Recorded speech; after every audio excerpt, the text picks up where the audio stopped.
जिन को नदर कर्म होवै हृदय तिना समाने कहे नानक सदा गावहो ਇਹ ਸੱਚੀ ਬਾਣੀ। ਧੰਨ ਗੁਰੂ ਅਮਰਦਾਸ ਮਹਾਰਾਜ ਜੀ ਨੇ ਇਹ ਪਾਵਨ ਬਚਨ ਗੁਰੂ ਕੀਆਂ ਸਿੱਖ ਸੰਗਤਾਂ ਵਾਸਤੇ ਕੀਤੇ। ਕਿਆ ਗੁਰੂ ਕੇ ਪਿਆਰਿਆ ਰੋਜ਼ਾਨਾ ਆ ਉਸ ਅਕਾਲ ਪੁਰਖ ਦੀ ਬਾਣੀ ਨੂੰ ਪੜ੍ਹਨਾ ਕਰ, ਸੁਣਨਾ ਕਰ, ਬਾਣੀ ਦੇ ਵਿਚਾਰ ਨੂੰ ਆਪਣੇ ਅੰਦਰ ਵਸਾਉਣ ਦਾ ਯਤਨ ਕਰ।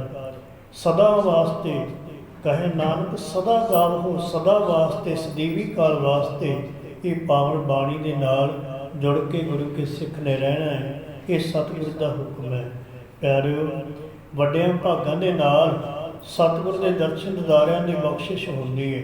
ਉਦੋਂ ਵੀ ਭਾਗ ਬੜੇ ਵੱਡੇ ਹੁੰਦੇ ਹੈ ਜਦੋਂ ਗੁਰੂ ਕਾ ਸਿੱਖ ਬਾਣੀ ਸੁਣਦਾ ਹੈ ਜਾਂ ਪੜ੍ਹਦਾ ਹੈ, ਕਿਉਂਕਿ ਸਭ ਤੋਂ ਵੱਡੇ ਭਾਗ ਗੁਰਸਿੱਖਾਂ ਕੇ ਜੋ ਗੁਰਸਿੱਖ ਸਤਿਗੁਰ ਚਰਨੀ ਪੜ੍ਹਦੇ ਹਨ, ਜਿਹੜੇ ਗੁਰੂ ਦੇ ਚਰਨਾਂ ਵਿੱਚ ਪਹੁੰਚਦੇ ਹੈ। ਸਤਿਗੁਰ ਜੀ ਕਹਿੰਦੇ ਉਹਨਾਂ ਦੇ ਸਭ ਤੋਂ ਵੱਡੇ ਭਾਗ ਨੇ, ਉਹ ਸਭ ਤੋਂ ਸਿੱਖ ਉਤਮ ਨੇ। ਸੇ ਪਿਆਰ ਉਹ ਗੁਰੂ ਕੇ ਸਿੱਖ ਗੁਰੂ ਦੇ ਦਰ 'ਤੇ ਪ੍ਰਵਾਨ ਹੁੰਦੇ ਹੈ ਜਿਨ੍ਹਾਂ ਨੇ ਗੁਰੂ ਕੀ ਬਾਣੀ ਨੂੰ ਆਪਣੇ ਹਿਰਦੇ ਦੇ ਵਿੱਚ ਵਸਾਇਆ ਹੈ। ਧੰਨ ਧੰਨ ਗੁਰੂ ਨਾਨਕ ਪਾਤਸ਼ਾਹ ਜੀ ਨੇ ਪਿਆਰਿਓ ਸੁਲਤਾਨਪੁਰ ਦੀ ਪਾਵਨ ਧਰਤੀ 'ਤੇ ਇਸ ਪਾਵਨ ਬਾਣੀ ਦੀ ਆਰੰਭਤਾ ਕੀਤੀ ਹੈ। ਦਾਸ ਦਾ ਲੰਗਰ ਸੁਲਤਾਨਪੁਰ ਦਾਸ ਡਿਊਟੀ ਵੀ ਗੁਰਦੁਆਰਾ ਸ੍ਰੀ ਬੇਰ ਸਾਹਿਬ ਗੁਰੂ ਨਾਨਕ ਪਾਤਸ਼ਾਹ ਦੇ ਪਾਵਨ ਦਰਬਾਰ 'ਤੇ ਕਰਦੇ। ਸਮਾਂ ਮਿਲਿਆ ਆਪ ਦੀਆਂ ਸਿੱਖ ਸੰਗਤਾਂ ਦੇ ਦਰਸ਼ਨ ਦਿਦਾਰੇ ਕਰਨ ਲਈ। ਸਤਿਗੁਰ ਜੀ ਧੰਨ ਗੁਰੂ ਨਾਨਕ ਪਾਤਸ਼ਾਹ ਜੀ ਨੇ ਸੁਲਤਾਨਪੁਰ ਦੀ ਪਾਵਨ ਧਰਤੀ 'ਤੇ 13 ਸਾਲ 9 ਮਹੀਨੇ 13 ਦਿਨ ਰਹਿ ਕਰਕੇ ਉਸ ਧਰਤੀ ਨੂੰ ਪਵਿੱਤਰ ਕੀਤਾ। ਪਿਆਰੇ ਬੇਬੇ ਨਾਨਕੀ ਜੀ ਜਿਹੜੇ ਸੁਲਤਾਨਪੁਰ ਦੀ ਪਾਵਨ ਧਰਤੀ 'ਤੇ ਵਿਆਹੇ ਹੋਏ ਸਨ, ਸ਼ਾਦੀ ਹੋ ਕਰਕੇ ਬੇਬੇ ਨਾਨਕੀ ਜੀ ਸੁਲਤਾਨਪੁਰ ਦੀ ਪਾਵਨ ਧਰਤੀ 'ਤੇ ਆਏ ਅਤੇ ਵੀਰ ਤੋਂ ਬਿਨਾਂ ਦਿਲ ਨਹੀਂ ਲੱਗਦਾ, ਕਿਉਂਕਿ ਬੇਬੇ ਨਾਨਕੀ ਜੀ ਦਾ ਪਿਆਰ ਧੰਨ ਗੁਰੂ ਨਾਨਕ ਪਾਤਸ਼ਾਹ ਜੀ ਦੇ ਨਾਲ ਅਥਾਹ ਸੀ। ਕਿਉਂਕਿ ਭੈਣ ਅਤੇ ਭਰਾ ਦਾ ਰਿਸ਼ਤਾ ਵੀ ਅਨੋਖਾ ਹੋਇਆ ਕਰਦਾ। ਪਿਆਰੇ, ਸਭ ਰਿਸ਼ਤਿਆਂ ਦੇ ਨਾਲੋਂ ਉੱਤਮ ਰਿਸ਼ਤਾ ਹੈ ਭੈਣ ਅਤੇ ਭਰਾ ਦਾ, ਪਰ ਭੈਣ ਹੋਵੇ ਬੇਬੇ ਨਾਨਕੀ ਵਰਗੀ ਅਤੇ ਵੀਰ ਹੋਵੇ ਗੁਰੂ ਨਾਨਕ ਪਾਤਸ਼ਾਹ ਵਰਗਾ। ਫਿਰ ਉਹ ਪਿਆਰ ਜਿਹੜਾ ਦੁਨੀਆ ਤੋਂ ਨਿਆਰਾ ਹੈ, ਸੰਸਾਰ ਤੋਂ ਨਿਆਰਾ ਪਿਆਰ ਸੀ ਬੇਬੇ ਨਾਨਕੀ ਜੀ ਦਾ ਅਤੇ ਧੰਨ ਗੁਰੂ ਨਾਨਕ ਪਾਤਸ਼ਾਹ ਜੀ ਦਾ। ਪਿਆਰਿਓ, ਬੇਬੇ ਨਾਨਕੀ ਜਦੋਂ ਸੁਲਤਾਨਪੁਰ ਚਲੇ ਗਏ ਅਤੇ ਦਿਨ ਰਾਤ ਆਪਣੇ ਵੀਰ ਨੂੰ ਚੇਤੇ ਕਰਦੇ ਹੈ, ਕਿਉਂਕਿ ਉਹਨਾਂ ਨੇ ਆਪਣੇ ਵੀਰ ਨੂੰ ਕੇਵਲ ਦੁਨਿਆਵੀ ਵੀਰ ਨਹੀਂ ਮੰਨਿਆ ਸੀ, ਉਹਨਾਂ ਨੂੰ ਆਪਣਾ ਮੁਰਸ਼ਿਦ ਵੀ ਬਣਾਇਆ ਅਤੇ ਨਿਰੰਕਾਰ ਵੀ ਬਣਾਇਆ।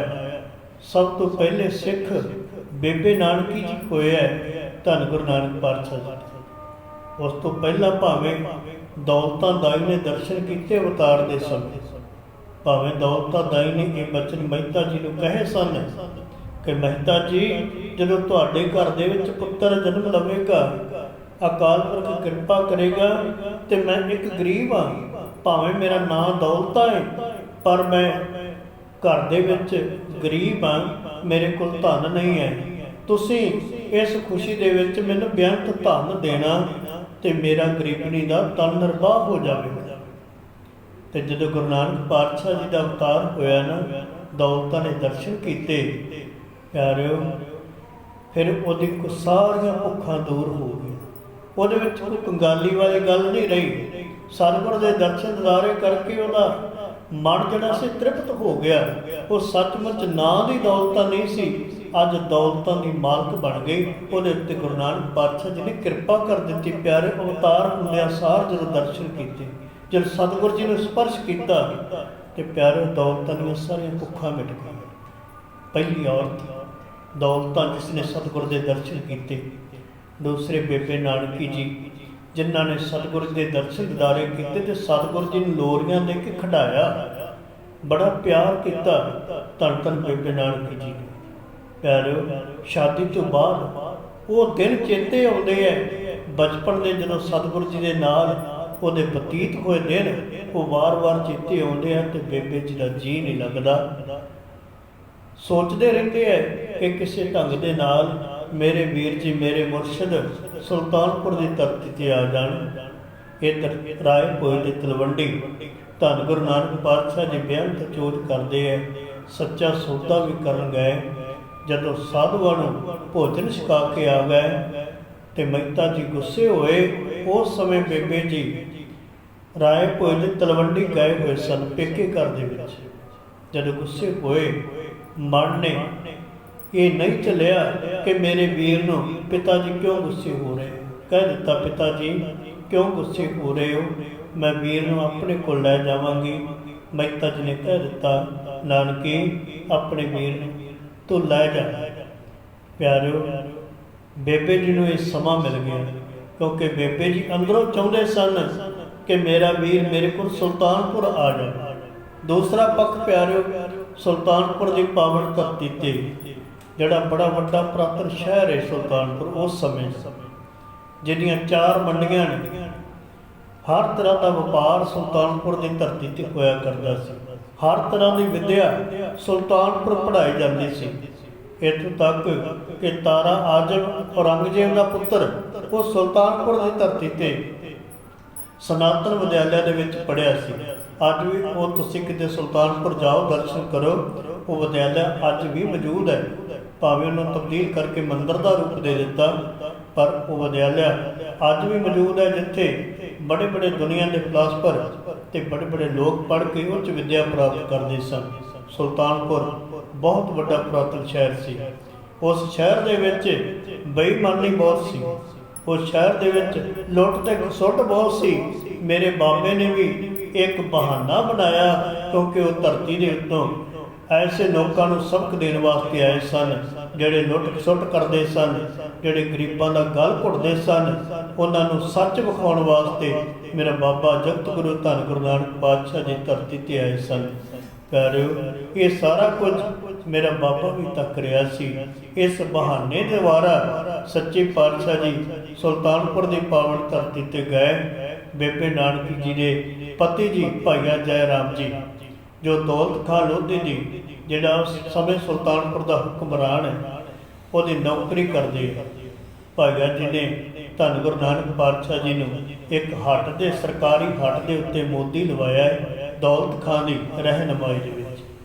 ਪਿਆਰਿਓ, ਸੱਚੇ ਪਾਤਸ਼ਾਹ ਜੀ ਜਦੋਂ ਰਾਏ ਭੋਏ ਦੀ ਤਲਵੰਡੀ ਤੋਂ ਗਏ, ਜਾ ਕੇ ਉਸ ਹੱਟ ਤੇ ਬੈਠੇ ਹੈ, ਨੌਕਰੀ ਕਰਨੀ ਸ਼ੁਰੂ ਕੀਤੀ ਤੇ 13 ਤੋਲਣਾ ਸ਼ੁਰੂ ਕਰ ਦਿੱਤਾ ਹੈ। ਜੋ ਸੁਲਤਾਨਪੁਰ ਦੇ ਵਿੱਚ ਉਸ ਹੱਟ ਤੇ ਬੇਈਮਾਨੀ ਹੁੰਦੀ ਸੀ, ਗਰੀਬਾਂ ਦਾ ਲਹੂ ਨਿਚੋੜਿਆ ਜਾਂਦਾ ਸੀ, ਗਰੀਬਾਂ ਨੂੰ ਲੁੱਟਿਆ ਜਾਂਦਾ ਸੀ, ਉਹ ਸਾਰੇ ਲੁੱਟ ਤੇ ਖਸੁੱਟ ਨੂੰ ਬੰਦ ਕਰਨ ਵਾਸਤੇ ਸੱਚੇ ਪਾਤਸ਼ਾਹ ਜੀ ਨੇ ਇਹ ਨੌਕਰੀ ਸ਼ੁਰੂ ਕਰ ਲਈ ਤੇ ਉਹ ਸਾਰੀਆਂ ਲੁੱਟਾਂ ਖੋਹਾਂ ਜਿਹੜੀਆਂ ਕੀਤੀਆਂ ਜਾਂਦੀਆਂ ਸਨ ਉਹ ਬੰਦ ਹੋ ਗਈਆਂ। ਸੱਚੇ ਪਾਤਸ਼ਾਹ ਦੇ ਉਸ ਹੱਟ ਤੇ ਜੇ ਵੀ ਕੋਈ ਸੌਦਾ ਲੈਣ ਵਾਸਤੇ ਆਉਂਦਾ ਹੈ, ਉਹ ਆ ਕੇ ਚਾਦਰ ਵਿਛਾਉਂਦਾ ਹੈ। ਸੱਚੇ ਪਾਤਸ਼ਾਹ ਜੀ 13 ਕਹਿ ਕੇ ਉਹਦੇ ਵਿੱਚ ਸੌਦਾ ਪਾਈ ਜਾਂਦੇ ਹੈ ਤੇ ਪਿਆਰਿਓ, ਉਹਨੂੰ ਉਹਦੇ ਜਿਹੜੇ ਝੋਲੇ ਹੈ, ਬੋਰੇ ਹੈ, ਉਹ ਭਰ ਦਿੰਦੇ ਹੈ ਬਿੰਤ ਸੌਦਾ। ਜਦੋਂ ਉਹ ਲੀੜਾ ਚੁੱਕ ਲੈਂਦਾ ਹੈ, ਉਦੋਂ ਸੱਚੇ ਪਾਤਸ਼ਾਹ ਧਾਰਨਾ ਪਾਉਂਦੇ ਬੰਦ ਕਰ ਦਿੰਦੇ, ਨਹੀਂ ਤਾਂ 13 ਕਹਿ ਕੇ ਸੱਚੇ ਪਾਤਸ਼ਾਹ ਜੀ ਸੌਦਾ ਤੋਲੀ ਜਾਂਦੇ ਹੈ। ਕੀ ਕਹਿੰਦੇ ਹੈ, ਮੈਂ ਵੀ ਤੇਰਾ ਹੈ, ਹੱਟ ਵੀ ਤੇਰਾ ਹੈ, ਗਾਹਕ ਵੀ ਤੇਰਾ ਹੈ, ਇਹ ਸਾਰਾ ਕੁਝ ਅਕਾਲ ਪੁਰਖ ਤੇਰਾ ਹੈ ਤੇ ਮੈਂ ਇਹ ਵੰਡਣ ਵਾਸਤੇ ਸੰਸਾਰ ਵਿੱਚ ਆਇਆ ਹਾਂ। ਗਰੀਬਾਂ ਦੀ ਗਰੀਬੀ ਨੂੰ ਦੂਰ ਕਰਦੇ ਹੋਏ ਸੱਚੇ ਪਾਤਸ਼ਾਹ ਜੀ ਕਈ ਸਾਲ ਇਹ ਮੋਦੀ ਖਾਨੇ ਦੀ ਨੌਕਰੀ ਕਰਦੇ ਰਹੇ, ਪਰ ਜਿਹੜਾ ਹੱਟ ਸੀ ਉਹ ਦਿਨ ਦੁੱਗਣੀ ਤੇ ਰਾਤ ਚੌਗੁਣੀ ਤਰੱਕੀ ਵਿੱਚ ਜਾਂਦਾ ਰਿਹਾ। ਪਰ ਜਿਹੜੇ ਚੁਗਲਖੋਰ ਲੋਕ ਸਨ, ਜਿਹੜੇ ਇਹ ਬੇਈਮਾਨੀ ਕਰਨ ਵਾਲੇ ਸਨ, ਜਿਹੜੇ ਘੱਟ ਤੋਲਣ ਵਾਲੇ ਸਨ, ਉਹ ਦੇਖ ਕੇ ਇਸ ਨੂੰ ਝੱਲ ਨਹੀਂ ਸਕੇ। ਉਹਨਾਂ ਨੇ ਨਵਾਬ ਦੌਲਤ ਖਾਂ ਦੇ ਕੋਲ ਜਾ ਕੇ ਚੁਗਲੀਆਂ ਕਰਨੀਆਂ ਸ਼ੁਰੂ ਕਰ ਦਿੱਤੀਆਂ। ਪਿਆਰਿਓ, ਅੱਜ ਉਸ ਪਾਵਨ ਹੱਟ ਸਾਹਿਬ ਗੁਰਦੁਆਰੇ ਦਾ ਨਾਂ ਹੈ ਜਿੱਥੇ ਮੇਰੇ ਬਾਬੇ ਨੇ ਹੱਟ ਤੋਲਿਆ। ਉਹ ਪਾਵਨ ਵੱਟੇ ਅੱਜ ਆਪਾਂ ਨੂੰ ਸੰਗਤਾਂ ਨੂੰ ਦਰਸ਼ਨ ਦਿਦਾਰੇ ਕਰਨ ਵਾਸਤੇ ਮਿਲਦੇ ਹੈ। ਉਹ ਸਾਂਭ ਕੇ ਰੱਖੇ ਹੋਏ ਆ ਸਾਡੀ ਕੌਮ ਨੇ, ਜਿਨ੍ਹਾਂ ਦੇ ਦਰਸ਼ਨ ਸੰਗਤਾਂ ਕਰਦੀਆਂ। ਆਪ ਸੁਲਤਾਨਪੁਰ ਜਾਓ ਤੇ ਦਰਸ਼ਨ ਜ਼ਰੂਰ ਕਰਿਓ। ਉਹ ਹੱਟ ਸਾਹਿਬ ਅੱਜ ਗੁਰਦੁਆਰਾ ਸਾਹਿਬ ਹੈ, ਜਿੱਥੇ ਉਹ ਵੱਟੇ ਪਏ ਹੋਏ ਹੈ, ਜਿਨ੍ਹਾਂ ਨਾਲ ਮੇਰੇ ਬਾਬੇ ਨੇ ਇਹ ਹੱਟ ਨੂੰ ਤੋਲਿਆ ਹੈ, ਜਿਨ੍ਹਾਂ ਦੇ ਨਾਲ ਗਰੀਬਾਂ ਦੀ ਗਰੀਬੀ ਨੂੰ ਦੂਰ ਕੀਤਾ ਹੈ। ਪਿਆਰਿਓ, ਦੌਲਤ ਖਾਂ ਨਵਾਬ ਦੇ ਕੋਲ ਇਹ ਚੁਗਲੀਆਂ ਲਾਉਣੀਆਂ ਉਹਨਾਂ ਲੋਕਾਂ ਨੇ ਸ਼ੁਰੂ ਕਰ ਦਿੱਤੀਆਂ। ਜਿਹੜੇ ਲੋਕ ਬੇਈਮਾਨੀ ਕਰਦੇ ਸਨ, ਜਿਹੜੇ ਘੱਟ ਤੋਲਦੇ ਸਨ, ਜਿਹੜੇ ਦਿਨ ਰਾਤ ਉਹਨਾਂ ਗਰੀਬਾਂ ਦਾ ਲਹੂ ਪੀਂਦੇ ਸਨ, ਕਿਉਂਕਿ ਹੋਰ ਦੁਕਾਨਾਂ 'ਤੇ ਲੋਕਾਂ ਨੇ ਜਾਣਾ ਬੰਦ ਕਰ ਦਿੱਤਾ। ਉਹਨਾਂ ਦਾ ਸੌਦਾ ਵਿਕਣਾ ਬੰਦ ਹੋ ਗਿਆ। ਸਾਰੇ ਲੋਕ ਮੇਰੇ ਬਾਬੇ ਦੀ ਦੁਕਾਨ 'ਤੇ ਜਾਂਦੇ ਹੈ, ਸੱਚੇ ਪਾਤਸ਼ਾਹ ਦੇ ਕੋਲ ਜਾਂਦੇ ਹੈ, ਜਿੱਥੋਂ ਬੇਅੰਤ ਦਾਤਾਂ ਪ੍ਰਾਪਤ ਹੁੰਦੀਆਂ ਨੇ। ਪਿਆਰਿਓ, ਉਸ ਸਮੇਂ ਦੌਲਤ ਖਾਂ ਨੇ ਭਾਈਆ ਜੈ ਰਾਮ ਜੀ ਨੂੰ ਸੱਦਿਆ। ਕੀ ਕਿਹਾ ਹੈ? ਜੈ ਰਾਮ, ਤੇਰਾ ਰਿਸ਼ਤੇਦਾਰ ਜਿਸ ਨੂੰ ਅਸੀਂ ਹੱਟ 'ਤੇ ਬਿਠਾਇਆ ਹੋਇਆ ਹੈ, ਉਹ ਸੌਦਾ ਲੋਕਾਂ ਨੂੰ ਲੁਟਾਈ ਜਾ ਰਿਹਾ ਹੱਟ, ਤੇ ਹੱਟ ਜਿਹੜਾ ਹੈ ਉਹ ਘਾਟੇ ਵਿੱਚ ਜਾ ਰਿਹਾ ਹੈ। ਮੇਰੇ ਕੋਲੇ ਉਹਦੀਆਂ ਬਹੁਤ ਰਿਪੋਰਟਾਂ, ਬਹੁਤ ਗੱਲਾਂ ਆਈਆਂ ਨੇ, ਜਿਨ੍ਹਾਂ ਦਾ ਇਹ ਆਪਾਂ ਨੂੰ ਫੈਸਲਾ ਕਰਨਾ ਪੈਣਾ ਹੈ। ਭਾਈਆ ਜੈ ਰਾਮ ਜੀ ਬੜੇ ਸਿਆਣੇ ਸਨ ਪਿਆਰਿਓ, ਕਿਉਂਕਿ ਸਿਆਣਾ ਤੇ ਸੁਘੜ ਸੁਜਾਨ ਹੀ ਮਨੁੱਖ ਦਾ ਨਾਤਾ ਰਿਸ਼ਤਾ ਗੁਰੂ ਘਰ ਦੇ ਨਾਲ ਜੁੜਦਾ ਹੈ। ਭਾਈਆ ਜੈ ਰਾਮ ਵਰਗਾ ਕਿਹੜਾ ਸਿਆਣਾ ਪੁਰਸ਼ ਹੋ ਸਕਦਾ ਹੈ ਜਿਹਨੂੰ ਸੱਚੇ ਪਾਤਸ਼ਾਹ ਦੇ ਘਰ ਦੇ ਨਾਲ ਇਹ ਰਿਸ਼ਤੇਦਾਰੀ ਬਣੀ ਹੈ। ਭਾਈਆ ਜੈ ਰਾਮ ਜੀ ਇਹ ਸਾਰੀਆਂ ਗੱਲਾਂ ਸੁਣ ਕੇ ਧੰਨ ਧੰਨ ਬੇਬੇ ਨਾਨਕੀ ਜੀ ਨੂੰ ਜਾ ਕੇ ਦੱਸਦੇ ਹੈ ਕਿ ਆਪਣੇ ਨਾਨਕ ਦਾ ਅੱਜ ਆਲਾਮਾ ਆਇਆ ਹੈ। ਦੌਲਤ ਖਾਂ ਨੇ ਇਹ ਗੱਲ ਕਹੀ ਹੈ ਕਿ ਹੱਟ ਨੂੰ ਲੁਟਾਈ ਜਾ ਰਿਹਾ ਹੈ, ਇਸ ਵਾਸਤੇ ਇਹਦਾ ਹਿਸਾਬ ਕਿਤਾਬ ਕੀਤਾ ਜਾਵੇਗਾ।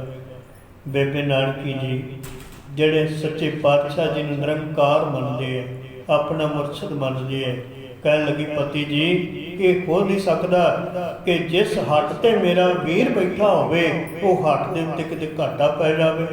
ਤੁਸੀਂ ਦੌਲਤ ਖਾਂ ਨੂੰ ਕਹਿ ਦਿਓ ਕਿ ਜਾ ਕੇ ਆਪਣਾ ਹਿਸਾਬ ਕਿਤਾਬ ਕਰਕੇ ਮੇਰੇ ਵੀਰ ਦੇ ਕੋਲੋਂ ਹਿਸਾਬ ਲਵੇ, ਉਹ ਹੱਟ ਕਦੇ ਘਾਟੇ ਵਿੱਚ ਨਹੀਂ ਜਾਏਗਾ। ਮੈਨੂੰ ਵਿਸ਼ਵਾਸ ਹੈ ਉਹ ਤਾਂ ਦੁਨੀਆ ਦੇ ਘਾਟੇ ਪੂਰੇ ਕਰਨ ਵਾਸਤੇ ਆਇਆ ਹੈ, ਤੇ ਦੌਲਤ ਖਾਂ ਦਾ ਹੱਟ ਕਿਵੇਂ ਘਾਟੇ ਵਿੱਚ ਜਾਵੇ। ਜਿਸ ਥਾਂ 'ਤੇ ਬੈਠ ਕੇ ਉਹ ਨੌਕਰੀ ਕਰ ਰਿਹਾ ਹੈ, ਜਿਸ ਥਾਂ 'ਤੇ ਬੈਠ ਕੇ ਉਹ ਗਰੀਬਾਂ ਨੂੰ ਸੌਦਾ ਵੰਡ ਰਿਹਾ ਹੈ, ਗਰੀਬੀਆਂ ਦੂਰ ਕਰ ਰਿਹਾ ਹੈ, ਉਹ ਹੱਟ ਕਦੇ ਘਾਟੇ ਵਿੱਚ ਨਹੀਂ ਜਾਵੇਗਾ। ਕਿਉਂਕਿ ਮੇਰਾ ਬਾਬਾ ਸੁਲਤਾਨਪੁਰ ਇਮਾਨਦਾਰੀ ਨੂੰ ਪ੍ਰਗਟ ਕਰਨ ਵਾਸਤੇ ਗਿਆ ਹੈ, ਬੇਈਮਾਨੀ ਨੂੰ ਖਤਮ ਕਰਨ ਵਾਸਤੇ ਗਏ ਹੈ ਸੱਚੇ ਪਾਤਸ਼ਾਹ। ਪਰ ਦੌਲਤ ਖਾਂ ਨੇ ਧੰਨ ਗੁਰੂ ਨਾਨਕ ਪਾਤਸ਼ਾਹ ਜੀ ਨੂੰ ਸੱਦਿਆ ਸੁਲਤਾਨਪੁਰ ਜਾਈਏ, ਤੇ ਕੋਠੜੀ ਸਾਹਿਬ ਗੁਰਦੁਆਰਾ ਹੈ। ਕੋਠੜੀ ਸਾਹਿਬ ਛੋਟੀ ਜਿਹੀ ਕੋਠੜੀ ਸੀ, ਜਿਹਦੇ ਵਿੱਚ ਧੰਨ ਗੁਰੂ ਨਾਨਕ ਪਾਤਸ਼ਾਹ ਜੀ ਨੂੰ ਬੁਲਾਇਆ ਗਿਆ, ਜਿੱਥੇ ਸਾਰੇ ਹੱਟ ਦਾ ਹਿਸਾਬ ਤੇ ਕਿਤਾਬ ਹੋਇਆ। ਇੱਕ ਰਾਤ ਸੱਚੇ ਪਾਤਸ਼ਾਹ ਜੀ ਨੂੰ ਉਸ ਕੋਠੜੀ ਦੇ ਵਿੱਚ ਵੀ ਰੱਖਿਆ ਗਿਆ ਹੈ। ਪਿਆਰਿਓ, ਧੰਨ ਗੁਰੂ ਨਾਨਕ ਪਾਤਸ਼ਾਹ ਸ੍ਰਿਸ਼ਟੀ ਦੇ ਮਾਲਕ ਸੱਚੇ ਪਾਤਸ਼ਾਹ ਜੋ ਸੰਸਾਰ ਨੂੰ ਤਾਰਨ ਵਾਸਤੇ ਆਏ ਹੈ, ਤੇ ਸੰਸਾਰ ਦੇ ਲੋਕ ਉਹਨਾਂ ਨੂੰ ਕੈਦ ਕਰਦੇ ਆ। ਪਿਆਰੇ, ਧੰਨ ਗੁਰੂ ਨਾਨਕ ਪਾਤਸ਼ਾਹ ਜੀ ਨੇ ਇੱਕ ਰਾਤ ਕੋਠੜੀ ਵਿੱਚ ਕੱਟੀ, ਦਿਨ ਚੜ੍ਹਿਆ ਤੇ ਹਿਸਾਬ ਕਿਤਾਬ ਸ਼ੁਰੂ ਹੋਇਆ ਹੈ। ਹਿਸਾਬ ਕਿਤਾਬ ਕਰਦਿਆਂ ਕਰਦਿਆਂ ਸੱਚੇ ਪਾਤਸ਼ਾਹ ਜੀ ਦਾ ਵਾਧਾ ਨਿਕਲਿਆ, ਜੋ ਮੁਨਾਫਾ ਨਿਕਲਿਆ ਹੈ, ਤੇ ਦੂਸਰੀ ਵਾਰੀ ਫਿਰ ਹਿਸਾਬ ਕਿਤਾਬ ਕਰਨਾ ਸ਼ੁਰੂ ਕੀਤਾ ਹੈ, ਕਿਉਂਕਿ ਉਹ ਚੁਗਲੀ ਕਰਨ ਵਾਲੇ ਲੋਕ ਇਹ ਕਹਿੰਦੇ ਸਨ ਕਿ ਦੁਬਾਰਾ ਹਿਸਾਬ ਕੀਤਾ ਜਾਵੇ, ਕੋਈ ਹੇਰਾ ਫੇਰੀ ਹੋ ਸਕਦੀ ਹੈ।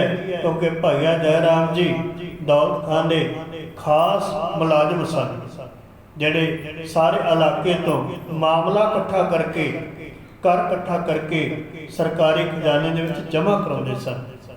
ਰਾਏ ਭੋਏ ਦੀ ਤਲਵੰਡੀ ਤੱਕ, ਰਾਏ ਬਲਾਰ ਤੱਕ ਭਾਈਆ ਜੈ ਰਾਮ ਜੀ ਇਹ ਸਾਰਾ ਜਦ ਮਾਮਲਾ ਇਕੱਠਾ ਕਰਕੇ, ਮਾਲੀਆ ਇਕੱਠਾ ਕਰਕੇ, ਤੇ ਸੁਲਤਾਨਪੁਰ ਜਾ ਕੇ ਸ਼ਾਹੀ ਖਜ਼ਾਨੇ ਦੇ ਵਿੱਚ ਜਮ੍ਹਾਂ ਕਰਾਉਂਦੇ ਸਨ। ਇਹ ਉਹ ਨੌਕਰੀ ਕਰਦੇ ਸਨ। ਇਸ ਵਾਸਤੇ ਹੋ ਸਕਦਾ ਕਹਿੰਦੇ ਕਿ ਕਿਸੇ ਤਰੀਕੇ ਦੇ ਨਾਲ ਹਿਸਾਬ ਜਿਹੜਾ ਹੈ ਉਹ ਸਹੀ ਨਾ ਹੋਇਆ ਹੋਵੇ, ਠੀਕ ਨਾ ਹੋਇਆ ਹੋਵੇ, ਦੁਬਾਰਾ ਕਰਨਾ ਚਾਹੀਦਾ ਹੈ। ਧੰਨ ਗੁਰੂ ਨਾਨਕ ਪਾਤਸ਼ਾਹ ਜੀ ਕਹਿਣ ਲੱਗੇ ਦੌਲਤ ਖਾਂ, ਹਿਸਾਬ ਭਾਵੇਂ 3 ਵਾਰੀ ਕਰ, ਭਾਵੇਂ 4 ਵਾਰੀ ਕਰ, ਹਿਸਾਬ ਜਿੰਨੀ ਵਾਰੀ ਮਰਜ਼ੀ ਕਰ ਲੈ, ਪਰ ਯਾਦ ਰੱਖੀ ਇਹ ਹੱਟ ਕਦੇ ਘਾਟੇ ਵਿੱਚ ਨਹੀਂ ਜਾਏਗਾ। ਇਹ ਸੌਦਾ ਤੋਲਿਆ ਹੋਇਆ, ਗਰੀਬਾਂ ਦਾ ਢਿੱਡ ਭਰਿਆ ਹੈ, ਅਸੀਂ ਕੋਈ ਬੇਈਮਾਨੀ ਨਹੀਂ ਕੀਤੀ। 2-3 ਵਾਰੀ ਹਿਸਾਬ ਕੀਤਾ ਗਿਆ। ਧੰਨ ਗੁਰੂ ਨਾਨਕ ਪਾਤਸ਼ਾਹ ਜੀ ਦਾ ਵਾਧਾ ਨਿਕਲਿਆ ਪਿਆ। ਜਦੋਂ ਵਾਧਾ ਨਿਕਲਿਆ ਤੇ ਦੌਲਤ ਖਾਂ ਨੂੰ ਸ਼ਰਮਸ਼ਾਰ ਹੋਣਾ ਪਿਆ। ਹੱਥ ਜੋੜ ਕੇ ਕਹਿਣ ਲੱਗਾ ਭਾਈਆ ਜੈ ਰਾਮ ਜੀ, ਭਾਈਆ ਜੈ ਰਾਮ ਜੀ ਨੂੰ ਕਿ ਇਸ ਮੋਦੀ ਨੂੰ ਹੱਟ ਦੇ ਉੱਤੇ ਇਸੇ ਤਰ੍ਹਾਂ ਹੀ ਬਿਠਾਇਆ ਜਾਵੇ, ਕਿਉਂਕਿ ਪਿਛਲੇ ਸਾਲਾਂ ਦੇ ਵਿੱਚ ਹੱਟ ਜ਼ਰੂਰ ਘਾਟੇ ਵਿੱਚ ਗਿਆ, ਪਰ ਜਦੋਂ ਦਾ ਇਹ ਮੋਦੀ ਆਪਾਂ ਬਿਠਾਇਆ ਹੈ, ਉਦੋਂ ਦਾ ਹੱਟ ਦੇ ਵਿੱਚ ਵਾਧਾ ਹੋਇਆ ਹੈ। मुनाफा निकलिया है, सरकार नूं फायदा होया है। इस वास्ते इस मोदी नूं ये हट ते नौकरी करनी चाहिए। पर सच्चे पातशाह जी ने ना कर दी। कह लगे दौलत खां हुण नौकरी नहीं करनी, सिर्फ तेरे सामने ही करना सी कि तेरे जिहड़े लोग ने, तेरे जिहड़े करंदे ने, वो इस हट दे विच बह के बेईमानी करते हैं, गरीबां दा लहू नचोड़ते हैं। इस वास्ते बेईमानी दे नाल चलाया वो हट सदा घाटे विच जावेगा। पर बेईमानी नूं छड्ड के चलाया हुआ हट कभी घाटे विच नहीं जांदा। हक ते सच नूं तोलिया होया कभी घाटा नहीं पैंदा। इस वास्ते सिर्फ तैनूं ये सामने करना सी प्यारिया, कभी भी ये सच ते हक दी कमाई कीती हुई घाटे विच नहीं जांदी। दसां नवां दी किरत मनुख नूं पार लाउंदी है। क्योंकि धन गुरु नानक पातशाह जी ने सुल्तानपुर की पावन धरती ते वचन कहे सी, गुरु के सिखो नाम जपना, वंड के छकना, दसां नवां दी किरत करनी। ये तीन उपदेश आपां नूं धन गुरु नानक पातशाह जी ने बख्शिश कीते है। नाम जपना, वंड के छकना, कोई लागे भुखा है तो सिख ने कभी भी ओदा भी पेट भरना है, स्वाते वंड के छकना है ते दसां नवां दी किरत करनी है। इन्हां नवां दे नाल, इन्हां हत्थां दे नाल किसी दा गला नहीं घुटना, किसी नाल बेईमानी नहीं करनी। ये मेरे बाबे ने उपदेश सुल्तानपुर की पावन धरती ते बख्शिश कीते। सच्चे पातशाह जी ने मोदी खाना छड़ दिता है। फिर की कीता सच्चे पातशाह जी? अज पावन गुरुद्वारा श्री बेर साहब है सुल्तानपुर की पावन धरती ते बाई दे कंढे ते जाना, बाई तो इशनान करना, अमृत वेले अकाल पुरख की बंदगी दे विच जुड़ जाना। लम्मा समा सच्चे पातशाह जी उस पावन धरती ते बाई दे कंढे ते बैठ के सिमरन करते हैं, जप तप करते हैं, निरंकार दे नाल अभेद हो के संसार नूं तारन वास्ते इस सिमरन दे विच जुड़ के ते संगतां नूं उपदेश बख्शिश करते हैं। आप जपते हैं ते संगतां नूं उस अकाल पुरख दे नाल जोड़ते हैं। क्योंकि दुनिया दे विच बड़े पैरोकार आए, बड़े पैगंबर आए, बड़े होर भी तपस्वी साधु आए, पर उन्होंने की कीता? उन्होंने अपना नाम जपाया। भावें मुसलमान मत दे विच मुहम्मद साहब जी आए, मुहम्मद साहब जी ने भी ये गल कही कि मैं अल्लाह का एक विचोला हाँ। रसूल क्या उसने अपने आप कि मैं अल्लाह का विचोला हाँ, जिहड़े लोग मैनू मनणगे मैं उन्होंने सिफारिश अल्लाह के कोल करांगा ते वो बख्शे जाणगे, बहिश्त नूं चले जाणगे।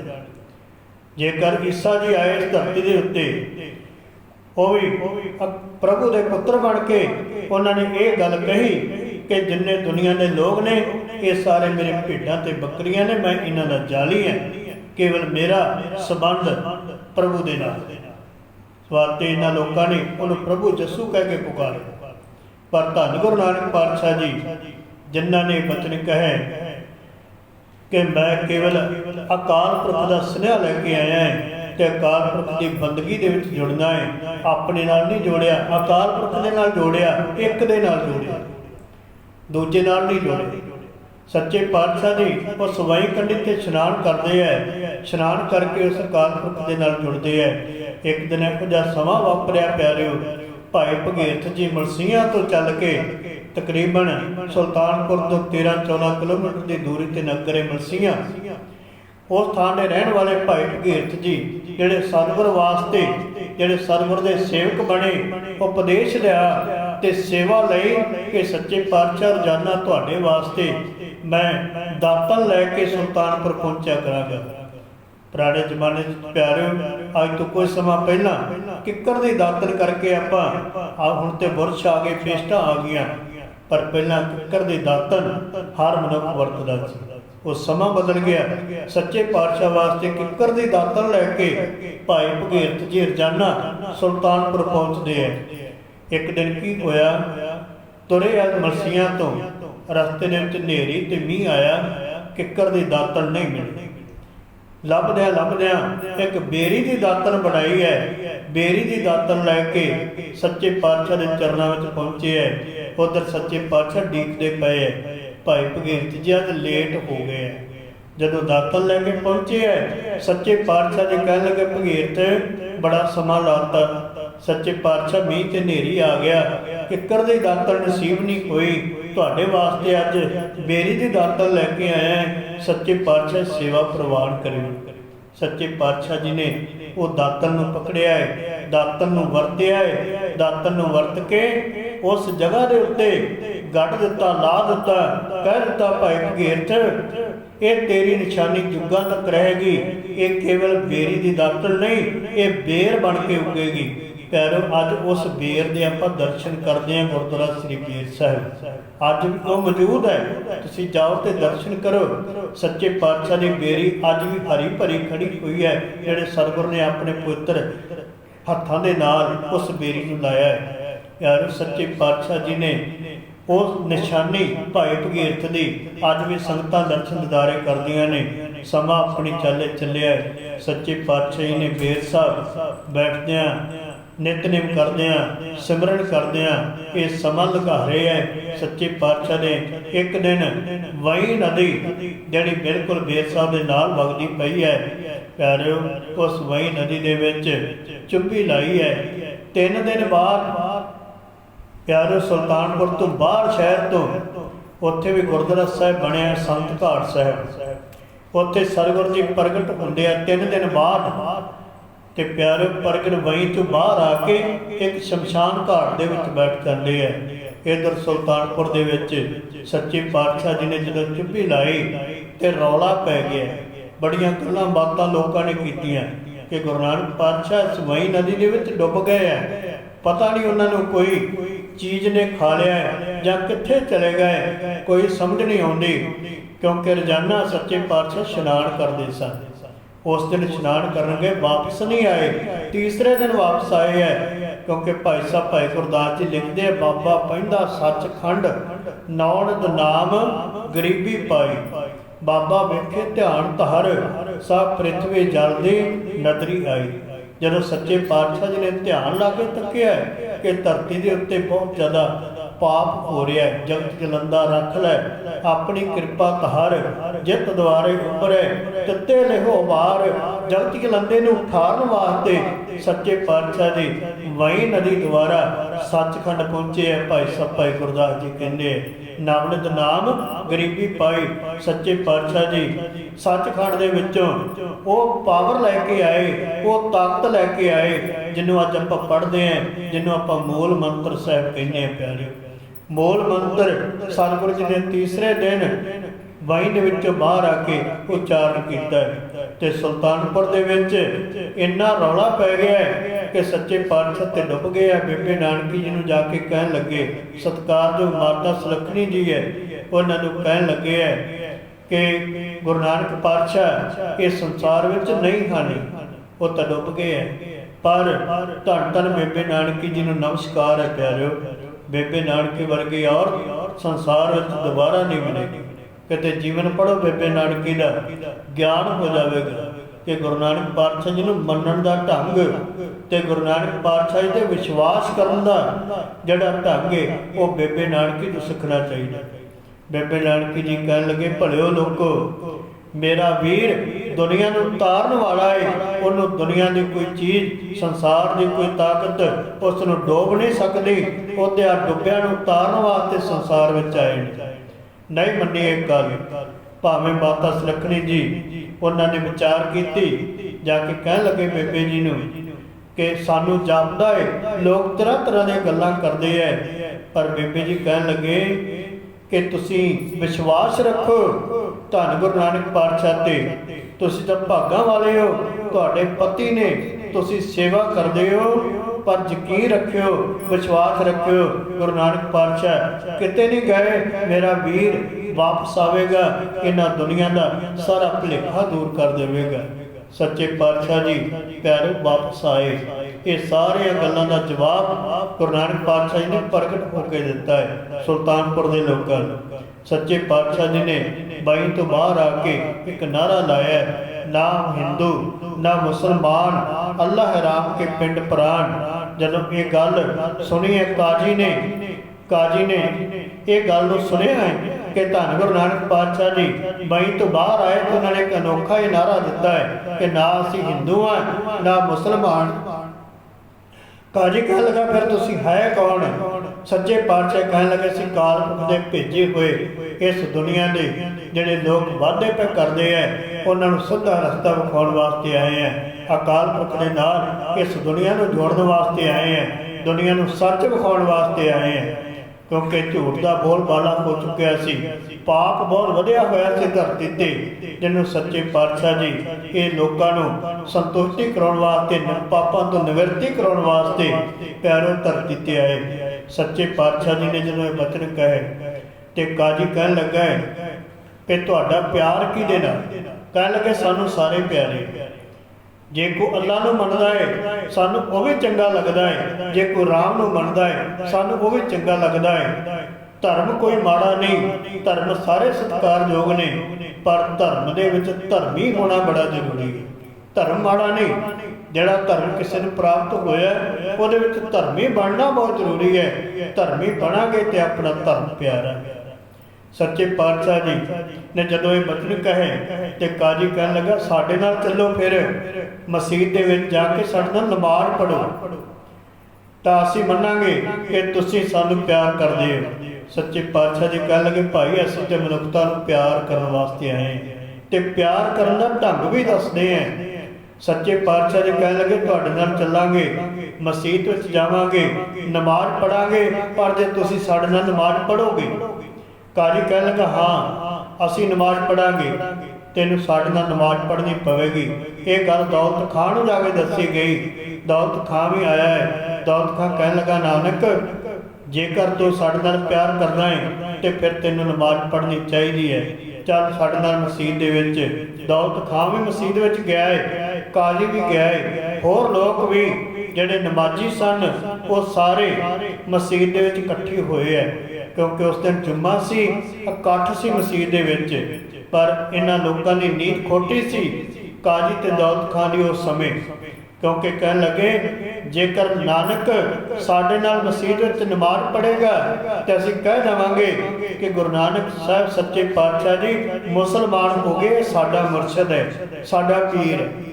ਪਰ ਸੱਚੇ ਪਾਤਸ਼ਾਹ ਜੀ ਅੰਤਰਜਾਮੀ ਸਨ, ਉਹ ਤਾਂ ਸਾਰੀ ਅਵਸਥਾ ਨੂੰ ਜਾਣਦੇ ਸੀ। ਆਪ ਨਰੈਣ ਕਲਾ ਧਾਰ ਜਗ ਮੈਂ ਪਰਵਰਿਓ, ਨਿਰੰਕਾਰ ਆਕਾਰ ਜੋਤ ਜਗ ਮੰਡਲ ਕਰਿਓ।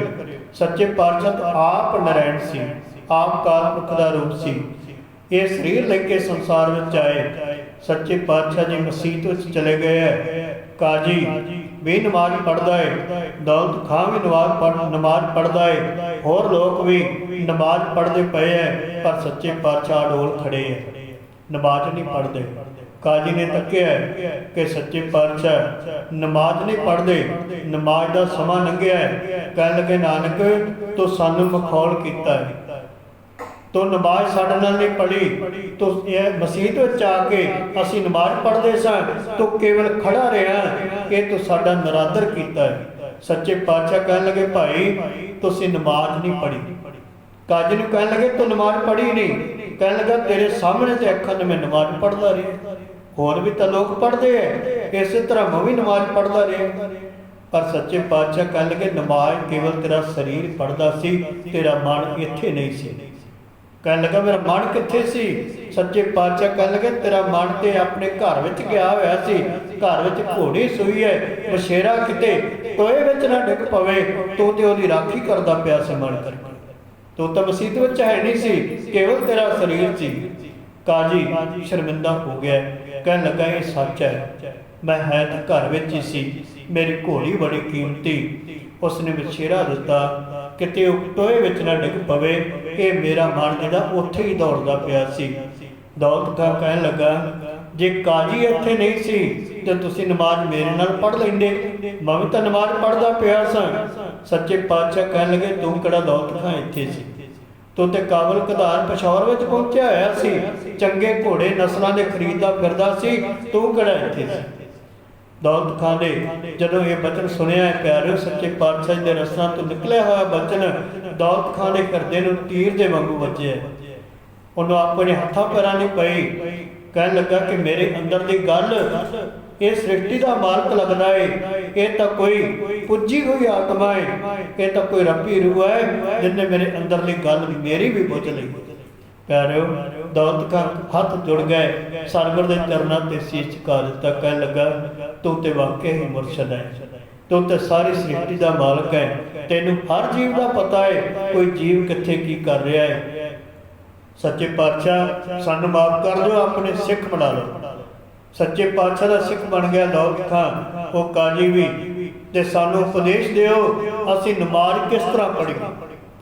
ਕਾਜੀ ਕਹਿਣ ਲੱਗਾ, ਦੌਲਤ ਖਾਂ ਕਹਿਣ ਲੱਗਾ ਸੱਚੇ ਪਾਤਸ਼ਾਹ ਸਾਨੂੰ ਉਪਦੇਸ਼ ਦਿਓ, ਸਾਨੂੰ ਦੱਸੋ ਨਮਾਜ਼ ਕਿਸ ਤਰ੍ਹਾਂ ਪੜ੍ਹਨੀ ਚਾਹੀਦੀ ਹੈ। ਜੇਕਰ ਸਾਨੂੰ ਪਤਾ ਲੱਗ ਗਿਆ ਕਿ ਨਮਾਜ਼ ਕਿਸ ਤਰ੍ਹਾਂ ਪੜ੍ਹਨੀ ਹੈ, ਅਸੀਂ ਅੱਲਾ ਨੂੰ ਖੁਸ਼ ਕਰਾਂਗੇ, ਅੱਲਾਹ ਤਾਲਾ ਦੀਆਂ ਖੁਸ਼ੀਆਂ ਲਵਾਂਗੇ। ਸੱਚੇ ਪਾਤਸ਼ਾਹ ਜੀ ਨੇ ਪਾਵਨ ਬਚਨ ਗੁਰਬਾਣੀ ਵਿੱਚ ਅੰਕਿਤ ਨੇ। ਪਿਆਰਿਓ ਸੱਚੇ ਪਾਤਸ਼ਾਹ ਕਹਿੰਦੇ ਤੁਹਾਡੇ ਵਿੱਚ 5 ਗੁਣ ਹੋਣੇ ਚਾਹੀਦੇ ਹੈ, ਫਿਰ ਨਮਾਜ਼ ਪੜ੍ਹੋ, ਫਿਰ ਤੁਸੀਂ ਅੱਲਾ ਦੇ ਦਰ ਤੇ ਪ੍ਰਵਾਨ ਹੋਵੋਗੇ। ਕਹਿਣ ਲੱਗੇ ਜੀ ਉਹ ਕਿਹੜੇ ਗੁਣ ਨੇ। ਸੱਚੇ ਪਾਤਸ਼ਾਹ ਜੀ ਨੇ ਪਾਵਨ ਬਚਨ ਕਹੇ, ਪਹਿਲਾ ਸੱਚ ਹਲਾਲ ਦੋਏ, ਤੀਜਾ ਖੈਰ ਖੁਦਾਏ, ਚੌਥੀ ਨੀਅਤ ਰਾਸ ਮਨ, ਪੰਜਵੇਂ ਸਿਫਤ ਸੁਨਾਏ, ਇਹ ਕਰਨੀ ਕਲਮਾ ਆਖ ਕੇ ਤਾਂ ਮੁਸਲਮਾਨ ਸਦਾਏ। ਸੱਚੇ ਪਾਤਸ਼ਾਹ ਕਹਿੰਦੇ ਜੇ ਸੱਚੇ ਮੁਸਲਮਾਨ ਹੋ ਨਾ, ਫਿਰ ਤੁਹਾਡੇ ਵਿੱਚ 5 ਗੁਣ ਚਾਹੀਦੇ। ਪਹਿਲਾ ਗੁਣ, ਪਹਿਲਾ ਸੱਚ। ਪਹਿਲਾਂ ਸੱਚ ਨੂੰ ਵੇਖੋ, ਸੱਚ ਨੂੰ ਅਪਣਾਓ, ਆਪਣੇ ਅੰਦਰੋਂ ਝੂਠ ਨੂੰ ਦੂਰ ਕਰ ਦਿਓ। ਅੰਦਰ ਤੁਹਾਡੇ ਸੱਚ ਹੋਣਾ ਚਾਹੀਦਾ ਹੈ, ਤੁਸੀਂ ਸੱਚ ਨਾਲ ਜੁੜੋ। ਅੱਲਾਹ ਤਾਲਾ ਸੱਚਾ ਹੈ ਪਰ ਤੁਸੀਂ ਝੂਠੇ ਹੋ, ਤੁਸੀਂ ਝੂਠ ਕਮਾਉਂਦੇ ਹੋ, ਅੱਲਾਹ ਦੀ ਗੱਲ ਨੂੰ ਮੰਨਦੇ ਨਹੀਂ।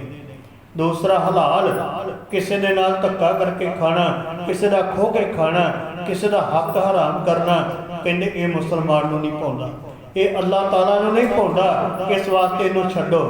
ਪਹਿਲਾ ਸੱਚ ਹਲਾਲ ਦੋਏ, ਤੀਜੀ ਖੈਰ ਖੁਦਾਏ, ਤੇ ਖੁਦਾ ਦੇ ਅੱਗੇ ਸਾਰੇ ਸੰਸਾਰ ਦੀ ਖੈਰ ਮੰਗੋ, ਭਲਾ ਮੰਗੋ। ਜਿਹਨੂੰ ਸੱਚੇ ਪਾਤਸ਼ਾਹ ਜੀ ਨੇ ਕਿਹਾ ਨਾਨਕ ਨਾਮ ਚੜ੍ਹਦੀ ਕਲਾ, ਤੇਰੇ ਭਾਣੇ ਸਰਬੱਤ ਦਾ ਭਲਾ। ਇਹ ਕਾਜੀ ਨੂੰ ਉਪਦੇਸ਼ ਮੇਰੇ ਸੱਚੇ ਪਾਤਸ਼ਾਹ ਜੀ ਨੇ ਸੁਲਤਾਨਪੁਰ ਦਿੱਤਾ।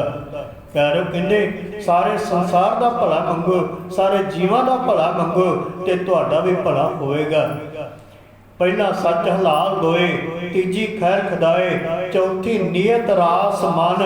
ਕਹਿੰਦੇ ਮਨ ਕਰਕੇ ਆਪਣੀ ਨੀਤ ਨੂੰ ਸਾਫ਼ ਕਰੋ, ਰਾਸ ਕਰੋ, ਚੰਗੀ ਬਣਾਓ। ਤੁਹਾਡੀ ਨੀਤ ਖੋਟੀ ਹੈ, ਤੁਸੀਂ ਅਗਲੇ ਨੂੰ ਨੀਵਾਂ ਦਿਖਾਉਂਦੇ ਹੋ, ਆਪਣੇ ਆਪ ਨੂੰ ਉੱਚਾ ਸਮਝਦੇ ਹੋ।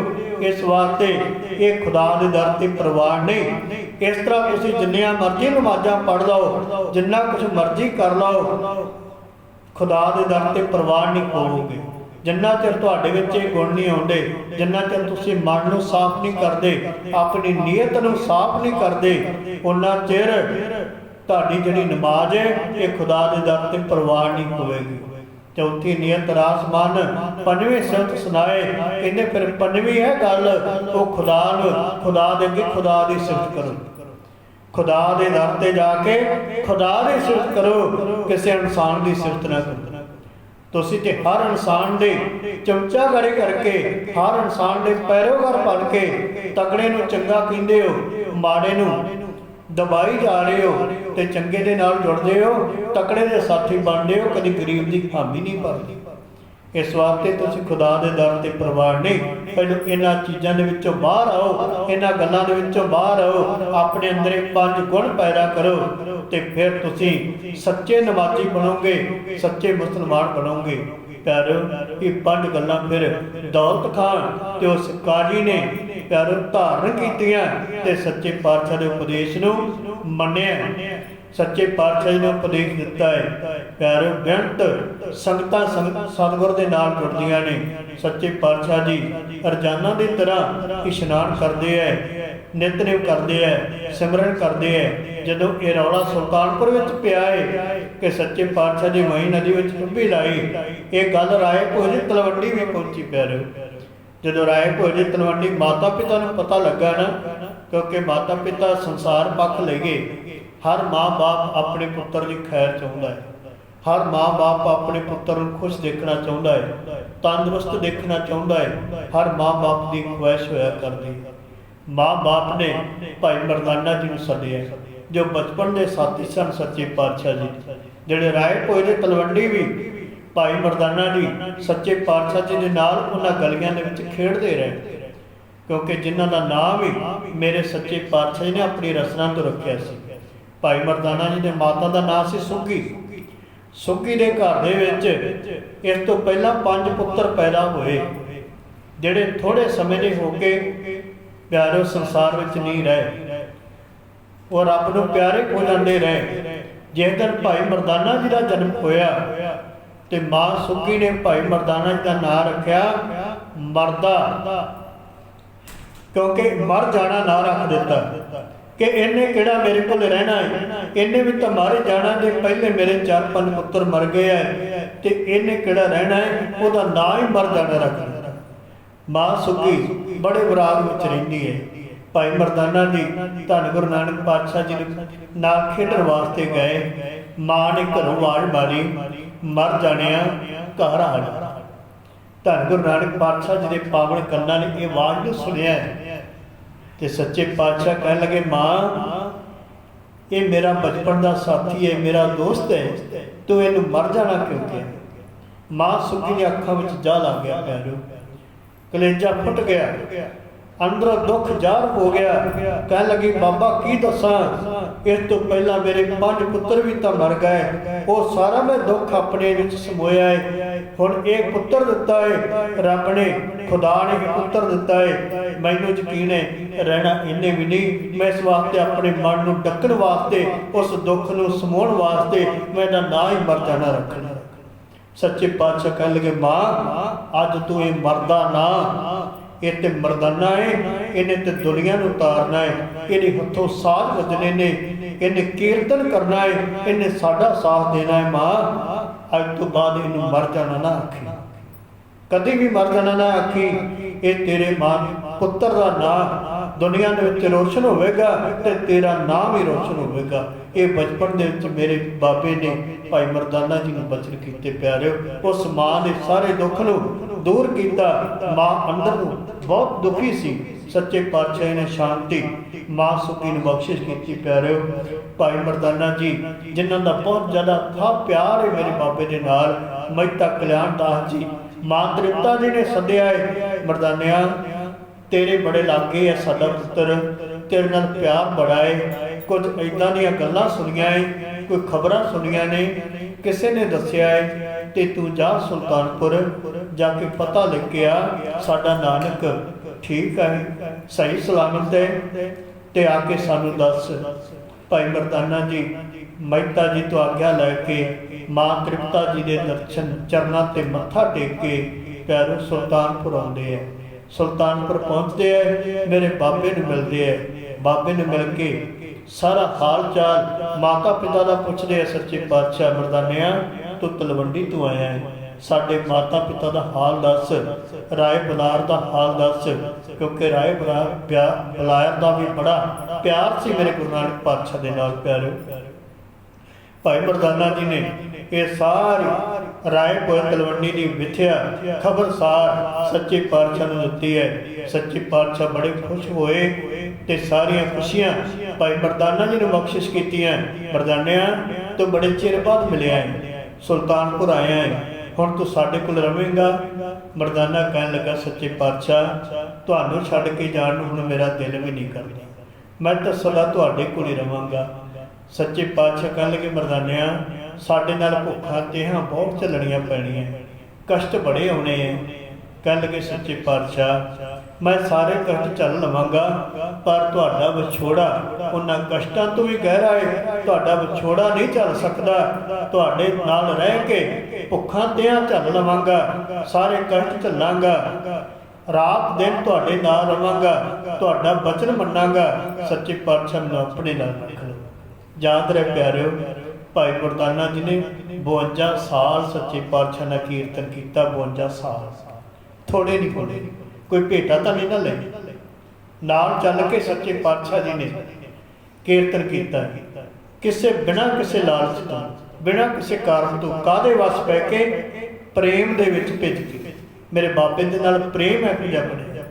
ਭਾਈ ਮਰਦਾਨਾ ਜੀ ਨੂੰ ਸਾਥੀ ਬਣਾ ਕੇ ਸੱਚੇ ਪਾਤਸ਼ਾਹ ਜੀ ਤੁਰੇ ਹੈ। ਅੱਜ ਸੁਲਤਾਨਪੁਰ ਦੀ ਧਰਤੀ ਤੇ ਭਾਈ ਮਰਦਾਨਾ ਜੀ ਗੁਰੂ ਨਾਨਕ ਪਾਤਸ਼ਾਹ ਜੀ ਦੇ ਕੋਲ ਨੇ ਤੇ ਸੱਚੇ ਪਾਤਸ਼ਾਹ ਕਹਿਣ ਲੱਗੇ, ਮਰਦਾਨਿਆਂ ਜੇ ਤੂੰ ਸਾਡੇ ਨਾਲ ਰਹਿਣਾ ਹੈ ਫਿਰ ਇੱਕ ਰਬਾਬ ਦੀ ਇੱਕ ਸਾਜ਼ ਦੀ ਲੋੜ ਹੈ, ਤੈਨੂੰ ਕੀਰਤਨ ਦਾ ਗੁਣ ਦਿੱਤਾ ਹੈ, ਤੈਨੂੰ ਰਾਗ ਦਾ ਗੁਣ ਦਿੱਤਾ ਹੈ। ਕਿਉਂਕਿ ਰਾਗ ਦਾ ਗੁਣ ਕਦੋਂ ਦਿੱਤਾ ਪਿਆਰੇ, ਮੈਂ ਵੀ ਆਪ ਜੀ ਦੇ ਨਾਲ ਸਾਂਝਾ ਕਰਾਂ।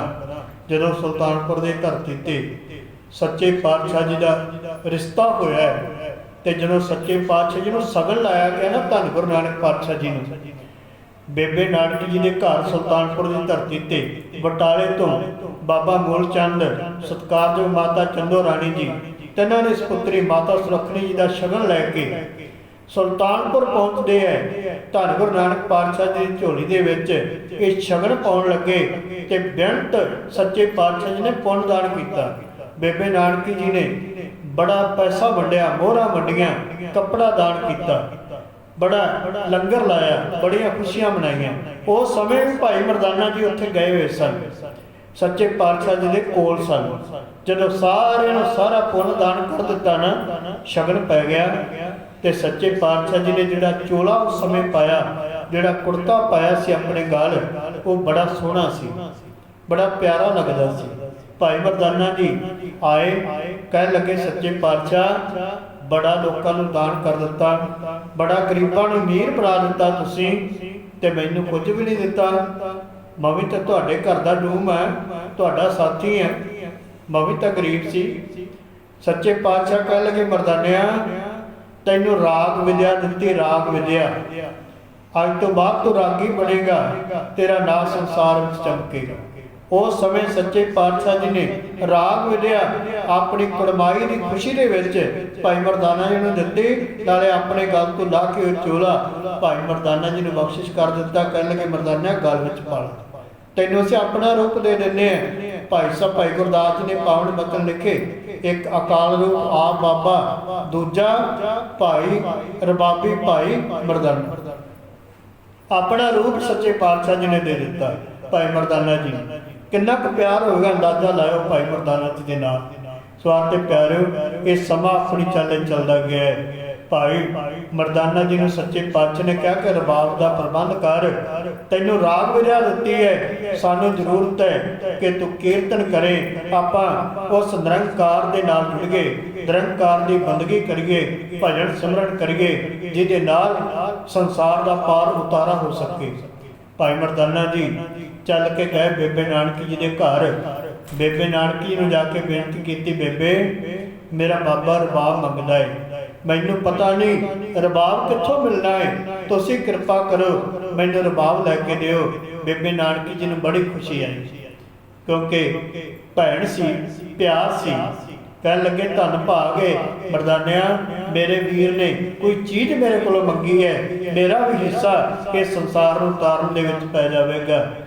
ਕਹਿਣ ਲੱਗੀ ਮਰਦਾਨਿਆ, ਤੂੰ ਪਤਾ ਕਰ ਰਬਾਬ ਜਿੰਨੇ ਪੈਸੇ ਲੱਗਣਗੇ ਮੇਰੇ ਕੋਲੋਂ ਲੈ ਜਾਣੇ, ਤੇ ਮੇਰੇ ਵੀਰ ਨੂੰ ਸੋਹਣਾ ਰਬਾਬ ਲੈ ਕੇ ਦੇਣਾ। ਭਾਈ ਮਰਦਾਨਾ ਜੀ ਯਤਨ ਕਰਦੇ ਰਹੇ ਸੁਲਤਾਨਪੁਰ ਦੇ ਵਿੱਚੋਂ ਰਬਾਬੀ ਜਿਹੜੇ ਰਬਾਬ ਬਣਾਉਂਦੇ ਸਨ, ਉਹਨਾਂ ਨੂੰ ਲੈ ਕੇ ਸੱਚੇ ਪਾਤਸ਼ਾਹ ਦੇ ਕੋਲ ਗਏ। ਬੜੀਆਂ ਰਬਾਬਾਂ ਸੱਚੇ ਪਾਤਸ਼ਾਹ ਦੇ ਕੋਲ ਲੈ ਕੇ ਗਏ। ਜਿਹੜੇ ਬਣਾਉਣ ਵਾਲੇ ਰਬਾਬੀ ਸਨ, ਪਰ ਕੋਈ ਵੀ ਰਬਾਬ ਸੱਚੇ ਪਾਤਸ਼ਾਹ ਦੇ ਪਸੰਦ ਨਹੀਂ ਆਈ। ਜਿਸ ਨੂੰ ਵੀ ਉਹ ਛੇੜਦੇ ਹੈ ਉਹਨੂੰ ਕਹਿੰਦੇ ਮਰਦਾਨੇ ਇਹ ਰਬਾਬ ਆਪਣੀ ਨਹੀਂ, ਇਸ ਰਬਾਬ ਨੇ ਆਪਣਾ ਸਾਥ ਨਹੀਂ ਦੇਣਾ। ਤੇ ਜਦੋਂ ਸਾਰੇ ਰਬਾਬੀ ਮਿਸਤਰੀ ਆ ਕੇ ਮੁੜ ਗਏ ਤੇ ਮਰਦਾਨਾ ਹੱਥ ਜੋੜ ਕੇ ਕਹਿਣ ਲੱਗਾ, ਸੱਚੇ ਪਾਤਸ਼ਾਹ ਜਿੰਨੇ ਮਿਸਤਰੀ ਸੁਲਤਾਨਪੁਰ ਦੇ ਵਿੱਚ ਸੀ ਮੈਂ ਸਾਰੇ ਆਪਦੇ ਚਰਨਾਂ ਵਿੱਚ ਹਾਜ਼ਰ ਕਰ ਦਿੱਤੇ ਹੈ, ਤੁਹਾਨੂੰ ਕੋਈ ਰਬਾਬ ਪਸੰਦ ਨਹੀਂ ਆਇਆ। ਹੁਣ ਮੈਨੂੰ ਤੁਸੀਂ ਦੱਸੋ ਮੈਂ ਰਬਾਬ ਕਿੱਥੋਂ ਲੈ ਕੇ ਆਵਾਂ, ਤੁਸੀਂ ਕਿਰਪਾ ਕਰੋ, ਉਹ ਰਬਾਬ ਕਿਹੜਾ ਹੈ, ਕਿੱਥੋਂ ਮਿਲੇਗਾ ਜਿਹੜਾ ਰਬਾਬ ਤੁਹਾਨੂੰ ਚਾਹੀਦਾ। ਸੱਚੇ ਪਾਤਸ਼ਾਹ ਕਹਿਣ ਲੱਗੇ ਮਰਦਾਨਿਆ, ਸੁਲਤਾਨਪੁਰ ਤੋਂ 7 ਕੋਹ ਦੂਰ ਦੱਖਣ ਵੱਲ ਚਲੇ ਜਾ, ਦੱਖਣ ਦਿਸ਼ਾ ਤੇ ਜਾ ਕੇ ਇੱਕ ਅਕੱਥਪੁਰ ਪਿੰਡ ਆਵੇਗਾ। ਉਸ ਪਿੰਡ ਦੇ ਵਿੱਚ ਭਾਈ ਫਰਿੰਦਾ ਜੀ ਰਹਿੰਦੇ ਹੈ, ਜਿਹੜੇ ਰਬਾਬਾਂ ਬਣਾਉਂਦੇ ਆ, ਉਹਨਾਂ ਦੇ ਕੋਲ ਸਾਡਾ ਰਬਾਬ ਹੈ, ਉਹਨਾਂ ਦੇ ਕੋਲ ਰਬਾਬ ਲੈ ਕੇ ਆ। ਭਾਈ ਮਰਦਾਨਾ ਜੀ ਨੇ ਸੱਚੇ ਪਾਤਸ਼ਾਹ ਦਾ ਹੁਕਮ ਮੰਨਿਆ, ਸੁਲਤਾਨਪੁਰ ਤੋਂ ਤੁਰੇ 7 ਕੋਹ ਦੂਰ ਮਈ ਦੇ ਕੰਢੇ ਕੰਢੇ, ਮਈ ਨਦੀ ਦੇ ਕੰਢੇ ਕੰਢੇ ਜਾ ਕੇ, ਜਿੱਥੇ ਜਾ ਕੇ ਸਤਲੁਜ ਤੇ ਬਿਆਸ ਦਰਿਆ ਇਕੱਠੇ ਹੁੰਦੇ ਪਿਆਰਿਓ, ਤੀਸਰੀ ਮਈ ਜਾ ਕੇ ਉਹਨਾਂ ਦੇ ਵਿੱਚ ਮਿਲਦੀ ਹੈ, ਉਹਨੂੰ ਤਰਬੈਣੀ ਵੀ ਕਿਹਾ ਜਾਂਦਾ। ਉੱਥੇ ਛੋਟਾ ਨਗਰ ਹੈ ਕੱਥਪੁਰ, ਬੜਾ ਉੱਚੀ ਥਾਂ ਤੇ ਬਣਿਆ ਹੈ। ਭਾਈ ਮਰਦਾਨਾ ਜੀ ਉੱਥੇ ਪਹੁੰਚਦੇ ਹੈ। 3 ਦਿਨ ਦੇ ਵਿੱਚ ਜੰਗਲੀ ਰਸਤਾ ਹੋਣ ਕਰਕੇ ਭਾਈ ਮਰਦਾਨਾ ਜੀ ਨੇ ਨਗਰ ਲੱਭਿਆ। 3 ਦਿਨ ਉੱਥੇ ਫਿਰਦੇ ਰਹੇ, ਪਰ ਫਰਿੰਦਾ ਨਹੀਂ ਕਿਤੋਂ ਵੀ ਲੱਭ ਰਿਹਾ।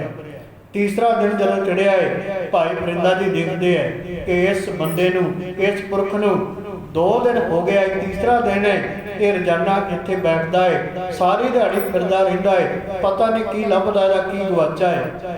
भाई फरिंदा जी आप जाके मिले, पुरखा तेरा की गवाचा है, कित्थों आया है, किन्ने भेजिया है, तू कौन है? भाई मर्दाना जी हथ जोड़ के कह लगे, भलिया मैनू गुरु नानक पातशाह ने भेजिया ते मेरा नाम मर्दाना है, मैं रबाब लैण वास्ते आया है, ते इत्थे दस पई है, मेरा मुरशद कहंदा है कि फरिंदा नां दा कोई रागी है, उसदे कोल रबाब है, वो मैं रबाब प्राप्त करने वास्ते आया, पर मैनू वो पुरख लभ नहीं रहा। भाई फरिंदा जी कहन लगे, भलिया उत्ते मैं है, मैं तो 2 दिन का तेनों तक रहा, तू मेरे तक पहुँच नहीं करता, पिछे मुड़ जाना है, होर थावां ते लभदा फिरदा है। कह लगे, भलिया मैनूं रबाब दे, मेरा बाबा ढीकदा पिया, कहंदा सी छेती आवी, आपां संसार नूं तारन जाना।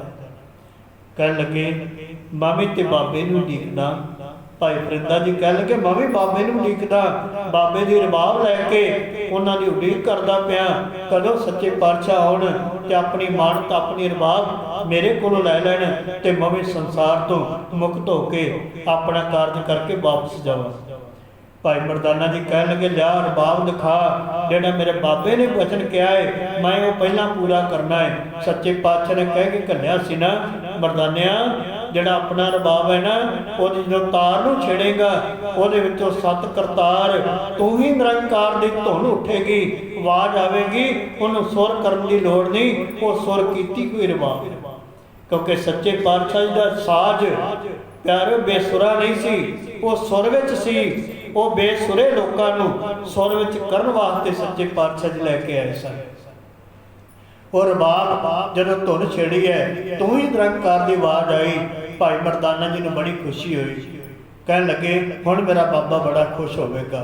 आ उन्होंने मन भाउंदी आवाज़ है, जो उन्होंने कहा सी वो बचन पूरा है, इस वास्ते ये रबाब मैं लैके जाना है। भाई फरिंदा जी कह लगे, मर्दानिया मैं भी तेरे नाल जाना है, मैं भी उस बाबे के दर्शन करने हैं, बड़े लंबे समय तो उड़ीक करता पिया है, कदों बाबा सुल्तानपुर आवे, अपनी मानत मेरे को लै लवे, तो मैं भी मानत दे के सच्चे पातशाह सेवा करके अपने जीवन को मुक्त कर सकां। भाई मर्दाना जी, भाई फरिंदा जी दोने अकथपुर तो चलते हैं, तो सुल्तानपुर की पावन धरती के 7 कोह की दूरी ते पैरों पहुँचते हैं, जिथे गुरुद्वारा श्री बेर साहब है। सच्चे पातशाह उत्थे खड़े भाई मर्दाना जी नूं देखते पे है कि कदों भी रबाब लेके आउंदा है, ते कदों असीं उस निरंकार की सुरत सलाह दे विच जुड़ना है। भाई फरिंदा जी, भाई मर्दाना जी रबाब लैके सरगुर के कोल पहुँचे है, जाके नमस्कार की, सच्चे पातशाह जी नूं रबाब भेंट की, कह लगे सच्चे पातशाह मर्दानिया अज रात इस वई के कंढे ते आपां गुजारनी है, इस रबाब नूं बचाउणा है, कीर्तन करना है, उस निरंकार की सुरत सलाह दे विच जुड़ना है। प्यारिओ रात पई है, भाई फरिंदा जी, भाई मर्दाना जी, धन गुरु नानक पातशाह जी उस पावन बेर सभा पावन स्थान के थां ते सच्चे पातशाह ने सारी रात अलाही बाणी का कीर्तन किया। उस समय 9 श्लोक आसा जी की वार दे सच्चे पातशाह जी ने उच्चारण किए, जो अज आप राखियां कोलों आसा की वार अमृत वेले सरवण करते हैं ना, ये 24 श्लोक ने। 9 श्लोक उस दिन रात मेरे बाबे ने सुल्तानपुर की पावन धरती ते रात को उच्चारण किए है, और रबाब गाई, उन्हें नवा श्लोकों का कीर्तन किया है। सारी रात उस अकाल पुरख की सिफत सलाह दे विच जुड़े रहे हैं, जिथे भाई मर्दाना जी रबाब बजाते हैं, सच्चे पातशाह निरंकार ने एक मिक हो जाते ते रस माणते हैं, आनंद लेंदे है, आप जपते हैं, संगतां नूं सिमरन कराउंदे है, नाम जपाउंदे है। प्यारिओ सारी रात ये समा लग्या है, अमृत वेला होया, सच्चे पातशाह ने नित की तरह इशनान पान किया है, नितनेम सिमरन किया है। सिमरन करने तो बाद भाई फरिंदा जी हथ जोड़ के गल विच पल्ला पाया है, सतगुर के चरणों से बेनती की, सच्चे पातशाह जिहड़ी ड्यूटी तुसीं लगाई सी वो मैं ड्यूटी पूरी कर दी है। तुसीं ड्यूटी लाई सी कि मेरे साडे वास्ते रबाब संभाल के रखना, ਤੇ ਮੈਂ ਰਬਾਬ ਤੁਹਾਡੀ ਮਾਨਤ ਅੱਜ ਤੱਕ ਇਹਦੀ ਸੇਵਾ ਕਰਦਾ ਰਿਹਾ ਹਾਂ। ਇਹ ਰਬਾਬ ਤੁਹਾਡੇ ਕੋਲ ਪਹੁੰਚ ਗਿਆ, ਕਿਰਪਾ ਕਰੋ ਮੈਨੂੰ ਇਸ ਸੰਸਾਰ ਤੋਂ ਮੁਕਤ ਕਰ ਦਿਓ। ਪਿਆਰਿਓ, ਭਾਈ ਫਰਿੰਦਾ ਜੀ ਨੇ ਸਤਿਗੁਰ ਦੇ ਚਰਨਾਂ ਤੇ ਨਮਸਕਾਰ ਕੀਤੀ ਹੈ, ਆਗਿਆ ਲੈ ਕੇ ਸੁਲਤਾਨਪੁਰ ਤੋਂ ਤੁਰਦੇ ਹੈ। ਤੇ ਪਿਆਰਿਓ, ਭਾਈ ਮਰਦਾਨਾ ਜੀ ਨੂੰ ਸੱਚੇ ਪਾਤਸ਼ਾਹ ਕਹਿੰਦੇ ਜਾ ਭਾਈ ਫਰਿੰਦਾ ਜੀ ਨੂੰ ਤੋਰਿਆ, ਕਿਉਂਕਿ ਆਪਣੇ ਘਰਾਂ ਦੇ ਵਿੱਚ ਅੱਜ ਤੇ ਸ਼ਾਇਦ ਨਹੀਂ, ਪਹਿਲਾਂ ਇਹ ਰਿਵਾਜ ਹੁੰਦਾ ਸੀ ਕਿ ਕੋਈ ਘਰ ਦੇ ਵਿੱਚ ਪ੍ਰਾਹੁਣਾ ਆ ਜਾਵੇ ਤੇ ਜਦੋਂ ਉਹਨੇ ਜਾਣਾ ਨੂੰ ਆਪਾਂ ਬੂਹੇ ਤੱਕ ਬਾਹਰ ਤੱਕ ਤੋਰਨ ਵਾਸਤੇ ਜਾਂਦੇ ਸੀ। ਭਾਈ ਮਰਦਾਨਾ ਜੀ ਭਾਈ ਫਰਿੰਦਾ ਜੀ ਨੂੰ ਤੋਰਨ ਗਏ। ਜਦੋਂ ਸੁਲਤਾਨਪੁਰੋਂ ਬਾਹਰ ਤੋਰ ਕੇ ਵਾਪਸ ਮੁੜੇ, ਭਾਈ ਫਰਿੰਦਾ ਜੀ ਨਜ਼ਰ ਨਹੀਂ ਆਏ। ਸੱਚੇ ਪਾਤਸ਼ਾਹ ਨੂੰ ਆ ਕੇ ਬੇਨਤੀ ਕੀਤੀ, ਸੱਚੇ ਪਾਤਸ਼ਾਹ ਭਾਈ ਫਰਿੰਦਾ ਜੀ ਦੇਖਦਿਆਂ ਦੇਖਦੇ ਨਜ਼ਰ ਨਹੀਂ ਆਏ, ਪਤਾ ਨਹੀਂ ਕਿਹੜੇ ਸ਼ਹਿਰ ਵੱਲ ਚਲੇ ਗਏ ਜਾਂ ਕਿਹੜੇ ਰਸਤੇ ਚਲੇ ਗਏ। ਸੱਚੇ ਪਾਤਸ਼ਾਹ ਕਹਿਣ ਲੱਗੇ, ਮਰਦਾਨਿਆ ਉਹ ਜਿੱਥੋਂ ਆਏ ਸੀ ਉੱਥੇ ਚਲੇ ਗਏ, ਤੂੰ ਆਪਣਾ ਕਾਰਜ ਹੁਣ ਅੱਗੇ ਆਰੰਭ ਕਰੀਏ। ਪਿਆਰਿਓ, ਸਮਾਂ ਸਮਾਪਤ ਹੈ। ਸਤਿਗੁਰ ਜੀ ਨੇ ਜਿਤਨੀ ਕੁ ਕਿਰਪਾ ਕੀਤੀ ਉਨੀਆਂ ਆਪਾਂ ਕਥਾ ਕਹਾਣੀਆਂ ਕਰਨ ਦਾ ਯਤਨ ਕੀਤਾ ਹੈ। ਇਹ ਪਾਵਨ ਇਤਿਹਾਸ ਹੈ ਸੁਲਤਾਨਪੁਰ ਲੋਧੀ ਦਾ। ਦਾਸ ਦਾ ਨਗਰ ਹੈ, ਦਾਸ ਦਾ ਸ਼ਹਿਰ ਹੈ। ਦਾਸ ਉਸ ਜਗ੍ਹਾ ਤੇ ਰਹਿ ਕੇ ਅਕਾਲ ਪੁਰਖ ਦੇ ਚਰਨਾਂ ਦੀ ਡਿਊਟੀ ਕਰ ਰਿਹਾ ਹੈ। ਸਤਿਗੁਰ ਜੀ ਰਹਿਮਤ ਕਰਨ ਸੁਭਾਗ ਮਿਲਿਆ ਹੈ ਆਪ ਸਿੰਘ ਸੰਗਤਾਂ ਦੇ ਦਰਸ਼ਨ ਕਰਨ ਵਾਸਤੇ ਕੁਝ ਸਮੇਂ ਲਈ ਇੱਥੇ ਪਹੁੰਚੇ ਹੈ। ਸਤਿਗੁਰ ਜੀ ਨੇ ਬੜੀ ਰਹਿਮਤ ਕੀਤੀ ਹੈ, ਸਿੱਖ ਸੰਗਤਾਂ ਦੇ ਦਰਸ਼ਨ ਦਿਦਾਰੇ ਹੋਏ। ਧੰਨਵਾਦ ਹੈ ਸਾਰੀ ਸੰਗਤ ਦਾ, ਵਿਸ਼ੇਸ਼ ਧੰਨਵਾਦ ਮੇਰੇ ਸਤਿਗੁਰ ਜੀ ਧੰਨ ਗੁਰੂ ਸਾਹਿਬ ਸ੍ਰੀ ਗੁਰੂ ਗ੍ਰੰਥ ਸਾਹਿਬ ਮਹਾਰਾਜ ਜੀ ਦਾ, ਜਿਨ੍ਹਾਂ ਨੇ ਆਪਾਂ ਨੂੰ ਇਹ ਸਮਾਂ ਬਖਸ਼ਿਸ਼ ਕੀਤਾ ਹੈ ਤੇ ਮਾਨਸ ਜਨਮ ਆਪਾਂ ਨੂੰ ਦਿੱਤਾ ਹੈ, ਆਸਵਾਸ ਆਪਾਂ ਨੂੰ ਦਿੱਤੇ ਹੈ, ਜਿਹੜੇ ਆਪਾਂ ਗੁਰੂ ਘਰ ਦੇ ਵਿੱਚ ਆ ਕੇ ਬਤੀਤ ਕਰਕੇ ਆਪਣੇ ਕੰਮਾਂ ਦੇ ਵਿੱਚ ਸਮਾਂ ਕੱਢ ਕੇ ਸਤਿਗੁਰ ਦੇ ਚਰਨਾਂ ਵਿੱਚ ਹਾਜ਼ਰੀ ਭਰ ਰਹੇ ਹਾਂ। ਸਾਰੀ ਸੰਗਤ ਨੂੰ ਜੀ ਆਇਆਂ, ਧੰਨਵਾਦ ਹੈ। ਬਿੰਤ ਮਾਇਆ ਹਾਜ਼ਰ ਹੋਈ ਹੈ, ਸਤਿਗੁਰੂ ਦੇ ਦਰ ਤੇ ਪ੍ਰਵਾਨ ਕਰਨ। ਸਮੁੱਚੀ ਅਰਦਾਸ ਕਰੀਏ, ਸਾਰੇ ਜਾਣੇ ਹੱਥ ਜੋੜ ਕੇ ਆਖੋ, ਨਾਨਕ ਨਾਮ ਚੜ੍ਹਦੀ ਕਲਾ, ਤੇਰੇ ਭਾਣੇ ਸਰਬੱਤ ਦਾ ਭਲਾ। ਸਤਿਗੁਰ ਜੀ ਨੇ ਰਹਿਮਤ ਕੀਤੀ। ਪਿਆਰਿਓ, ਆਓ ਭੁੱਲਾਂ ਚੁੱਕਾਂ ਦੀ ਮਾਫੀ ਬਖਸ਼ਿਸ਼ ਕਰਿਓ। ਸਤਿਗੁਰ ਜੀ ਸਾਧ ਸੰਗਤ ਬਖਸ਼ਣ ਯੋਗ ਹੈ। ਬਿਨਤ ਭੁੱਲਾਂ ਹੋ ਜਾਣਾ ਸੁਭਾਵਕ ਹੈ, ਕਿਉਂਕਿ ਪੂਰਿਆਂ ਦਾ ਇਤਿਹਾਸ ਅਧੂਰਿਆਂ ਨੂੰ ਕਹਿਣਾ ਬੜਾ ਔਖਾ ਹੈ। ਗੁਰੂ ਕਿਰਪਾ ਕਰੇ ਆਪ ਹੀ ਸਾਰਾ ਕੁਝ ਕਰਵਾ ਲੈਣ। ਆਓ ਹੋਈਆਂ ਭੁੱਲਾਂ ਚੁੱਕਾਂ ਦੀ ਮਾਫੀ ਬਖਸ਼ਿਓ, ਗੱਜ ਕੇ ਫਤਿਹ ਬੁਲਾਓ। ਵਾਹਿਗੁਰੂ ਜੀ ਕਾ ਖਾਲਸਾ, ਵਾਹਿਗੁਰੂ ਜੀ ਕੀ ਫਤਿਹ। ਸਤਨਾਮ ਸ੍ਰੀ ਵਾਹਿਗੁਰੂ ਸਾਹਿਬ ਜੀਓ। ਰਾਮ ਕਲੀ ਮਹੱਲਾ ਤੀਜਾ। ਆਨੰਦ ਇੱਕ ਓੰਕਾਰ ਸਤਿਗੁਰ ਪ੍ਰਸਾਦ। ਆਨੰਦ ਪਾਇਆ ਮੇਰੀ ਮਾਏ, ਸਤਿਗੁਰੂ ਮੈਂ ਪਾਇਆ, ਸਤਿਗੁਰ ਤਾਂ ਪਾਇਆ ਸਹਿ ਸੇਤੀ। ਮਨ ਵਧੀਆਂ ਵਾਧਾਈਆਂ, ਰਾਗ ਰਤਨ ਪਰਿਵਾਰ ਭਰੀਆਂ, ਸ਼ਬਦ ਗਾਵਣ ਆਈਆਂ। ਸ਼ਬਦ ਤਾਂ ਗਾਵੋ ਹਰਿ ਕੇਰਾ, ਮਨ ਤਿਨੀ ਵਸਾਇਆ, ਕਹੇ ਨਾਨਕ ਆਨੰਦ ਹੋਆ। ਸਤਿਗੁਰੂ ਮੈਂ ਪਾਇਆ, ਏ ਮਨ ਮੇਰਿਆ ਤੂੰ ਸਦਾ ਰਹੋ ਹਰ ਨਾਲੇ। ਹਰ ਨਾ ਰਹੋ ਤ ਮਨ ਮੇਰੇ, ਦੁਖ ਸਾ ਵਿਸਾਰਨਾ, ਅੰਗੀਕਾਰ ਕਰੇ ਤੇਰਾ ਕਾਰਜ ਸਭ ਸਵਾਰਨਾ। ਸਭਨਾ ਗੱਲਾਂ ਸਿਮਰਾ ਸੁਆਮੀ, ਸੁਖ ਮਨ ਵਸਾਰੇ, ਕਹੇ ਨਾਨਕ ਮਨ ਮੇਰੇ। ਸਦਾ ਰਹੋ ਹਰ ਨਾਲੇ, ਸਾਚੀ ਸਾਹਿਬਾ ਕਿਆ ਨਹੀਂ ਘਰ ਤੇਰਾ, ਘਰ ਤਾਂ ਤੇਰਾ ਸਭ ਕਿਛ ਹੈ। ਜੇ ਦੇਹ ਸੋ ਪਾਵੈ, ਸਦਾ ਸੋ ਸਲਾਹ ਤੇਰੀ। ਨਾਮ ਮਨ ਵਸਾਵੈ, ਨਾਮ ਤਿਨ ਕੇ ਮਨ ਵਸਿਆ। ਬਾਜੇ ਸੋ ਕਨੇਰੇ, ਕਹੇ ਨਾਨਕ ਸੱਚੇ ਸਾਹਿਬ ਕਿਆ ਨਹੀਂ ਘਰ ਤੇਰਾ, ਸਾਚਾ ਨਾਮ ਮੇਰਾ ਆਧਾਰੋ। ਸਾਥ ਨਾਮ ਆਧਾਰ ਮੇਰਾ, ਇਨ ਭੁੱਖਾਂ ਸਭ ਗਵਾਈਆਂ। ਕਰ ਸਾਂਸ ਸੁਖ ਮਨ ਆਇ ਵਸਿਆ, ਜਿਨ ਇੱਛਾ ਸਭ ਹੋ ਜਾਈਆਂ। ਸਦਾ ਕੁਰਬਾਨ ਕੀਤਾ ਗੁਰੂ ਵਿਟ ਹੋ, ਜੇ ਦੇਹ ਵਡਿਆਈਆਂ। ਕਹੇ ਨਾਨਕ ਸੁਣੋ ਸੰਤੋ, ਸ਼ਬਦ ਪਿਆਰੋ। ਸਾਚਾ ਨਾਮ ਮੇਰਾ ਆਧਾਰੋ। ਵਾਜੇ ਪੰਜ ਸ਼ਬਦ ਘਰ ਸੁਭਾਗੈ, ਘਰ ਸੁਭਾਗੈ ਸੌਦ ਵਾਜੇ। ਕਲਾ ਜਿਤ ਕਰਤ ਹਰੀਆ, ਪੰਜ ਦੂਤਰ ਵਸ ਕੀਤੇ, ਕਾਲ ਕੰਟਕ ਮਾਰਿਆ। ਤੁਰ ਕਰਮ ਪਾਇਆ ਤੁਧ ਜਿਨ ਕਾ, ਸੇ ਨਾਮ ਹਰਿ ਕੈ ਲਾਗੇ। ਕਹੇ ਨਾਨਕ ਤਹਿ ਸੁਖ ਹੋਆ, ਤਿਤ ਕਰ ਅਨਹਦ ਵਾਜੇ। ਆਨੰਦ ਸੁਨੋ ਵਡ ਭਾਗੀ ਹੋ, ਸਗਲ ਮਨੋਰਥ ਪੂਰੇ। ਪਾਰ ਬ੍ਰਹਮ ਪ੍ਰਭ ਪਾਇਆ, ਉਤਰੇ ਸਗਲ ਵਸੂਰੇ। ਦੁਖ ਰੋਗ ਸੰਤਾਪ ਉਤਰੇ,